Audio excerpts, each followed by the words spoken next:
भाई अब अगर हम बात करें रॉक स्टार मूवी की, रणबीर कपूर के करियर की सबसे बेस्ट मूवी, अपने टाइम की सबसे बेस्ट मूवी।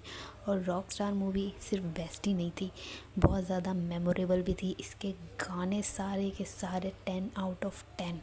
इस मूवी की जो पूरी वाइब है ना, एकदम वो सुहाने मौसम वाली, एकदम बारिश वाली जो वाइब है इस मूवी की, वो बहुत मतलब अच्छी है। मूवी की वाइब, मूवी के गाने, इमोशन सब एक साथ एकदम मैच हो रहा है प्रॉपर। इसलिए मूवी शायद इतनी बड़ी हिट हुई, क्योंकि ये इतनी अच्छी नहीं थी। इस मूवी का सब कुछ ही एकदम लय में, सिंक में था। और इस मूवी में सब कुछ इतना सुंदर भी था। नरगिस तो मतलब है ही इतनी सुंदर, और इस मूवी में तो वो बहुत ही सुंदर लग रही है, बहुत ही प्रिटी। कोई बहुत ज़्यादा मेकअप या बहुत ज़्यादा उससे ग्लैमरस कपड़े नहीं बना रखे, लेकिन फिर वो इतनी प्यारी लग रही है। और रणबीर कपूर तो उस टाइम पे अपनी खूबसूरती के पीक पे था। मतलब नरगिस इस मूवी में पूरी एंजल की तरह लग रही है, इतनी प्यारी, इतनी सुंदर। बस कटरीना लगती थी जब वो अपने पीक पर थी, या फिर ऐश्वर्या जब वो अपने पीक पर थी। उसके बाद अगर कोई इतना सुंदर लगा है तो नरगिस इस मूवी में। नरगिस रणबीर इन दोनों की जोड़ी काफ़ी अच्छी लगी है। तो भाई रणबीर इस मूवी के स्टार्टिंग में एक रॉक स्टार बनने के लिए पागल होता है। मतलब उसको रॉक स्टार बनना है, उसके लिए चाहे उसे कुछ भी करना पड़े, चाहे उसको कॉलेज की सबसे बेस्ट लड़की को पटाना पड़े, वो सब करेगा। लेकिन जब वो रॉक स्टार बन जाता है, या फिर वो नहीं भी बनता, उससे पहले भी वो उसको भूल कर, सब कुछ छोड़ छाड़ कर वो नरगिस के पीछे पागल हो जाता है। वो जैसे रॉक स्टार बनने के लिए पागल होता है, वो बाद में वैसे ही हीर के लिए पागल हो जाता है। उसको कुछ दिखता ही नहीं, ना करियर, ना फैमिली, ना माँ बाप, उसे बस हीर चाहिए। हीर स्टार्टिंग में उसे बिल्कुल भाव नहीं देती, लेकिन जॉर्डन को बाद में उससे बहुत प्यार हो जाता है। लेकिन हीर को शायद जॉर्डन से उतना प्यार नहीं होता। यह मूवी के एंड तक भी ये नहीं दिखाया गया कि वो जॉर्डन के प्यार में थी। हाँ, वो एक थोड़े थोड़े सिग्नल दिखाए गए हैं, लेकिन उसने कभी भी बोला नहीं है जॉर्डन। इस तरीके से जॉर्डन मूवी में बोलता है कि तू मेरे साथ ही ठीक है, मुझे तू ही चाहिए। हीर उसको कभी भी कुछ ऐसा बोलती नहीं, बल्कि उसको हमेशा अपने से दूर ही रहने के लिए कहती है। इस मूवी की स्टोरी काफ़ी हद तक सैयारा जैसी है, लेकिन ये मूवी सैयारा से तो फिर भी बेटर ही है। इस मूवी की जो मेमोरीज हैं वो सैयारा से कहीं ज़्यादा वैसे नरगिस को अपनी अच्छी एक्टिंग के लिए तो बिल्कुल नहीं जाना जाता, उसकी एक्टिंग के लिए भी नहीं, और ना ही इतनी वो पॉपुलर है अपने डांस के लिए जैसे कटरीना है। लेकिन सरप्राइजिंगली इस मूवी में नरगिस की एक्टिंग बहुत अच्छी है, और मुझे तो बहुत ही अच्छी लगी नरगिस की एक्टिंग। उसके जितने भी एक्सप्रेशन थे, इनफैक्ट चेहरे पे छोटे छोटे एक्सप्रेशन भी जो थे वो प्रॉपर लगे हैं। ऐसा लगा ही नहीं है कि वो इंडिया से है ही नहीं। कुछ एक्सप्रेशंस को छोड़कर ज़्यादातर उसके एक्टिंग अच्छी थी इस मूवी में। मुझे नहीं पता नरगिस की वॉइस डबिंग किसने करी है, लेकिन जो भी फीमेल वॉइस है नरगिस की, वो इतनी अच्छी है कि उसको बार बार नरगिस का डायलॉग आता है तो उसे सुनने का मन करता है। वो वॉइस इतनी अच्छी है। नरगिस इस मूवी में प्रॉपर कश्मीरन, कश्मीर की लड़की तो लगी रही है। नरगिस जो है वो बॉलीवुड में आना नहीं चाहती थी, उसको तो पता भी नहीं था कि बॉलीवुड क्या है, क्यों नहीं है। बस जो मूवी के डायरेक्टर थे, उन्होंने इसको कहीं देखा और इसे बुला लिया। इस मूवी के बाद नरगिस को कोई अच्छी फिल्में मिली भी नहीं। मुझे लगता है अगर नरगिस को अच्छी फिल्में मिलती, थोड़ा उसे और ट्रेन किया जाता, तो ऐसी और फिल्में वो कर सकती थी, क्योंकि मुझे इस मूवी में वो बहुत पसंद आई। इस मूवी में जितना स्ट्रॉन्ग रोल है रणवीर का है, उतना ही स्ट्रॉन्ग नरगिस का भी है। और वैसे तो ये भी सुनने में है कि ये मूवी पहले कटरीना को मिलने वाली थी, लेकिन मुझे लगता है अगर ये कटरीना को मिल भी जाती तो शायद कटरीना भी उतना अच्छा नहीं कर पाती जितना नरगिस ने किया। और इस मूवी के गाने, इस मूवी के सारे ही गाने बहुत बढ़िया हैं। मतलब इन गानों को सुन के लगता है कि इसे किसी ने बहुत दिल से बनाया है। इस मूवी में जो नरगिस का पति बना है, हीर का पति, वो एक ब्राज़ीलियन एक्टर है। मुझे तो पता ही नहीं था जब तक मैंने गूगल पे सर्च नहीं करा। मुझे लगा कि वो कोई यहीं का ही एक्टर होगा, लेकिन वो ब्राज़ीलियन है। अब मुझे ये समझ में नहीं आया कि नरगिस तो इन्होंने हायर कर ली जहाँ से करनी थी, इन्होंने ये ब्राज़ीलियर एक्टर मॉडल कहाँ से ढूंढ लिया भाई। इस मूवी का नाम इन्होंने रखा है रॉक स्टार, और अगर टेक्निकली देखा जाए तो इस मूवी के पोस्टर में भी तुम्हें नरगिस नहीं दिखेगी, सिर्फ रणबीर ही रणबीर दिखेगा। नरगिस का इतना कुछ पोस्टर्स में वो है, कुछ में वो बिल्कुल भी ऐसा दिखाने की कोशिश की गई है कि ये जॉर्डन की कहानी है, ये उसका स्ट्रगल है, उसका प्यार और उसका करियर, और वो कैसे रॉक स्टार बना।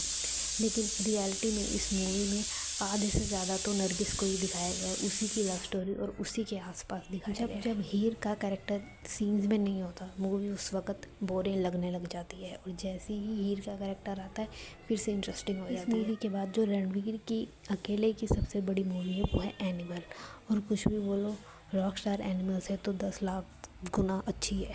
एनिमल तो एकदम बेकार कचरा फिल्म है, जिसने रणवीर की इमेज डाउन ही करी है। और ये मूवी में रणवीर अपने टॉप पर था। मूवी का फर्स्ट हाफ और सेकंड हाफ दोनों ही अच्छे हैं। फर्स्ट हाफ की अलग वाइब है और सेकंड की अलग, और दोनों ही मूवी का जो एंडिंग का गाना होता है नादान परिंदे, वो गाना तो है ही बहुत अच्छा, लेकिन उस गाने में जो रणवीर की एक्टिंग है वो सबसे बेस्ट है। मतलब वो मूवी का पीक है एक्टिंग के मुकाबले में अगर देखा जाए। रॉकस्टार मूवी को अगर सैयारा मूवी से कंपेयर किया जाए तो रॉकस्टार ज़्यादा इम्पैक्टफुल है।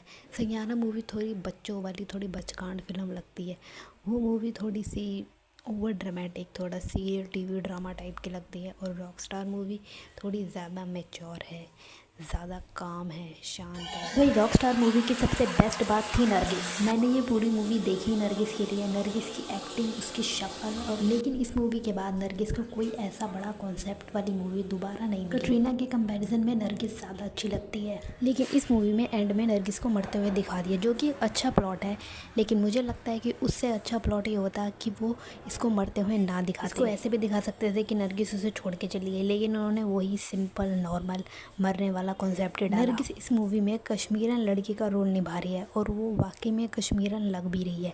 उसकी शक्ल, उसकी चाल ढाल, पूरा उसका कश्मीर ही दिखता है उसकी शक्ल। भले ही नरगिस इस मूवी में नहीं आना चाहती थी, या इस इंडस्ट्री के बारे में नरगिस को इतना पता भी नहीं था, लेकिन फिर भी इस मूवी में आकर उसने अपने झंडे तो गाड़ी दी। इस मूवी में जो रिलेशनशिप डायनामिक है जॉर्डन और हीर के बीच में, वो थोड़ा फ्रेंडशिप टाइप का है। मतलब कोई रिलेशनशिप नहीं है, पर ये फ्रेंड्स है, साथ में रह रहे हैं, घूम रहे हैं, फिर रहे हैं। और मूवी के एंड में जिस तरीके से जॉर्डन के कैरेक्टर का ब्रेक डाउन दिखाया गया है, उससे ये लग रहा था कि एंड में ये मूवी कितनी सीरियस हो गई है प्यार के बारे में, जबकि स्टार्टिंग में ऐसा कुछ था भी नहीं। मूवी में ऐसे कोई कुछ खास साइड कैरेक्टर तो थे नहीं, लेकिन अदिति रॉय हैदरी का जो कैरेक्टर था वो काफ़ी अच्छा था। अदिति रॉय हैदरी है ज़्यादातर मूवीज़ में साइड कैरेक्टर ही करती है, उसको कभी भी किसी मूवी में मेन लीड में के तौर पे ऐसे तो नहीं देखा गया। रॉकस्टार मूवी को अगर कंपेयर किया जाए एनिमल मूवी से, तो रॉकस्टार एनिमल से 10,000 गुना ज़्यादा अच्छी थी हर मामले में, चाहे रणबीर कपूर की एक्टिंग हो, स्टोरी हो और गाने हो, हर चीज़ में। और एनिमल मूवी बिल्कुल ही बेकार थी। अगर रॉकस्टार मूवी का सीक्वल बनाया जाता है या दोबारा इस मूवी को बनाया जाता है या रॉकस्टार 2 करके, तो मुझे नहीं लगता कि बननी चाहिए, क्योंकि पहले तो इस मूवी को बने हुए बहुत साल बीत चुके हैं। इतने सालों के बाद सीक्वल बनाने का कोई मतलब नहीं बनता, लोग इतना कनेक्ट भी नहीं कर पाएंगे। जैसे वेलकम मूवी के साथ हुआ था। वेलकम पहली जो मूवी थी वो बहुत अच्छी थी, लेकिन जब उन्होंने वेलकम रिटर्न बनाया, दूसरा पार्ट बनाया, तो वो इतना लेट बनाया, और वो भी इतना बेकार, और वो भी इतने सारे पैसे खर्च करने के बाद, कि वो मूवी बिल्कुल ही डिज़ास्टर थी। रॉकस्टार का अगर सीक्वल बने तो कहीं उसके साथ भी कुछ ऐसा ना हो जाए, क्योंकि ऑलरेडी बहुत टाइम बीत चुका है। प्लस रॉकस्टार का अपना एक ऑरा था, इस मूवी की अपनी एक वाइब है। उस वाइब को इतने साल के बाद दोबारा से रिक्रिएट करना, और वो भी पहली मूवी से बेटर करना, ये बहुत ही मुश्किल हो सकता है, लेकिन ये इम्पॉसिबल नहीं है। अगर सच में कोई बहुत अच्छा डायरेक्टर, म्यूजिशियंस या बहुत अच्छे एक्टर्स हो, तो इसको किया जा सकता है रिक्रिएट, और बहुत अच्छा बनाया जा सकता है, और इसे रॉकस्टार से भी ज़्यादा बड़ा मास्टरपीस बनाया जा सकता है। लेकिन मुझे नहीं लगता कि ऐसा होगा, मुझे नहीं लगता कि कोई ऐसा करेगा। मुझे कोई भी ऐसी मूवी याद नहीं आ रही है जिसका सीक्वल उसके पहले पार्ट से ज़्यादा बेटर हो, सिर्फ एक मूवी को छोड़कर, और वो थी हेरा फेरी। फिर हेरा फेरी ही सिर्फ एक ऐसी मूवी थी जो हेरा फेरी ओरिजिनल मूवी से ज़्यादा बेटर थी, और बहुत ही ज़्यादा अच्छी थी। दोनों मूवीज़ ही बेटर थी, लेकिन सीक्वल पहली से ज़्यादा बेटर। तो ऐसा नहीं है कि ऐसा हो नहीं सकता, ऐसा किया जा सकता है, सीक्वल ज़्यादा बेटर बनाया जा सकता है। और अगर रॉकस्टार के साथ ऐसा हो तो ये अपने आप में ही मास्टरपीस होगा, स्पेशली गानों को फिर से रिक्रिएट करना, और नरगिस जितनी सुंदर एक्ट्रेस को ढूंढना। मेरे हिसाब से अगर किसी मूवी का सीक्वल बनाया जाता है तो उसको पहली मूवी जैसा ही उसकी वाइब होनी चाहिए, लेकिन उसको उससे बेटर होना चाहिए, वरना सीक्वल बनाने का कोई मतलब ही नहीं रह जाता। अगर आपने पूरी मूवी ही बदल दी, उसकी स्टोरी ही बदल दी, सब कुछ ही बदल दिया, तो फिर उसको नाम ही क्यों दिया पहले वाली मूवी जैसा, उसका नाम भी बदल दो। किसी मूवी का सीक्वल या उसका सेकंड पार्ट बनाने का मतलब ये होता है कि आप उसके जैसी मूवी लेकिन उससे बेटर बना रहे हो, और उसी चीज़ का वेट है। आई होप अगर इस मूवी का कभी भी कुछ बने